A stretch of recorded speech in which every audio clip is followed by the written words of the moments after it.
Fi Zilalul Quran, karya Syahid Said Qutb, diterjemah bahasa oleh Datuk Yusof Zaki.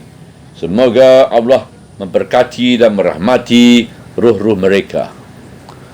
Pentafsiran ayat 273. Bismillahirrahmanirrahim. Infaklah kepada orang-orang fakir miskin yang telah ditumpukan oleh jihad fi sabilillah, yang tidak berupaya merantau mencari rezeki di bumi. Orang-orang yang tidak tahu menyangka mereka sebagai orang-orang kaya kerana menahan diri dari meminta. Engkau dapat mengenal mereka dengan tanda-tanda dan keadaan mereka. Mereka tidak meminta dari orang lain secara mendesak. Apa sahaja kebajikan yang kamu belanjakannya, maka sesungguhnya Allah amat mengetahuinya. Ayat 273. Golongan miskin yang enggan mengemis.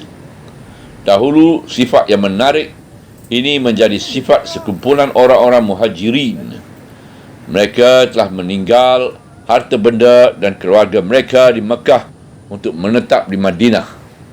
Mereka tumpukan diri mereka untuk berjihad di jalan Allah dan mengawal Rasulullah SAW, seperti Ali As-Sufah yang tinggal di pinggir masjid untuk menjaga rumah-rumah Rasulullah SAW supaya tidak dicerobohi musuh.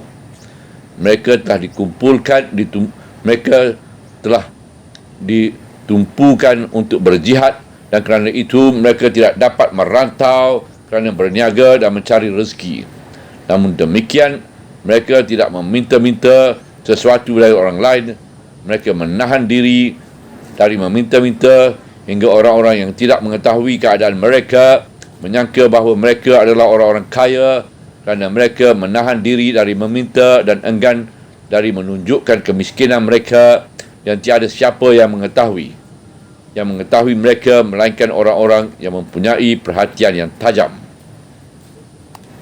Namun demikian, nas ini adalah satu nas yang umum yang mencakupi orang-orang lain dari mereka di setiap zaman, iaitu mencakupi orang-orang miskin yang berjiwa tinggi, yang hidup dalam satu keadaan yang menghalangkan mereka dari berusaha mencari rezeki, dan mereka mempunyai kehormatan diri yang menghalangkan mereka dari meminta pertolongan dan bantuan.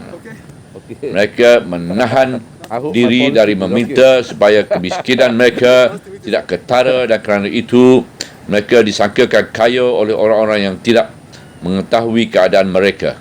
Tetapi orang-orang yang peka dan mempunyai mata hati yang terbuka dapat memahami apa yang sebenar di sebalik jaga diri itu, kerana perasaan-perasaan jiwa mereka dapat dilihat dengan jelas pada tanda-tanda dan keadaan mereka, walaupun mereka cuba menyembunyikan kerana malu. Itulah satu gambaran yang mempunyai saranan yang amat mendalam. Ia digambarkan oleh sepotong ayat yang pendek untuk menunjukkan satu contoh manusia yang mulia. Itulah satu gambaran yang sempurna yang memperlihatkan sifat menahan diri dari meminta. Setiap rangkaian kata merupakan satu ceretan, lukisan yang menggambarkan watak dan sifat, menggambar perasaan dan emosi. Dan baik saja seseorang itu selesai membaca ayat ini, maka segala wajah dan peribadi yang digambarkan itu muncul dengan jelas seolah-olah dapat melihat olehnya. Itulah cara Al-Quran menggambarkan contoh-contoh manusia dengan gambaran yang seolah-olah hidup dan bergerak. Mereka yang miskin dan menyembunyikan kemiskinan mereka, seolah-olah mereka menutup aurat itu, hendaklah diberi sedekah, kerana mereka dengan cara sembunyi dan lemah lembut hendaklah diberi sedekah kepada mereka dengan cara sembunyi dan lemah lembut, supaya maruah dan kehormatan mereka tidak terguris. Oleh sebab itulah ayat ini diiringi dengan kenyataan yang menyarankan supaya sedekah itu diberi dengan cara sembunyi dan meyakinkan para pemberinya bahawa Allah mengetahui sejak pemberiannya dan akan memberi ganjaran kepadanya. Apa sahaja kebajikan yang kamu belanjakannya, maka sesungguhnya Allah amat mengetahuinya. Penghujung ayat 273. Hanya Allah sahaja yang mengetahui rahsia, dan sebarang kebajikan tidak akan hilang di sisinya. Pada akhirnya, ayat yang berikut mengakhiri perlembagaan sedekah dalam pelajaran ini dengan mengemukakan satu nas yang umum yang meliputi segala cara infak dan segala masa infak. Juga mengemukakan satu hukum yang meliputi setiap orang-orang yang mengeluarkan infak pada Allah. Ayat ini akan dibincang di dalam masa hadapan.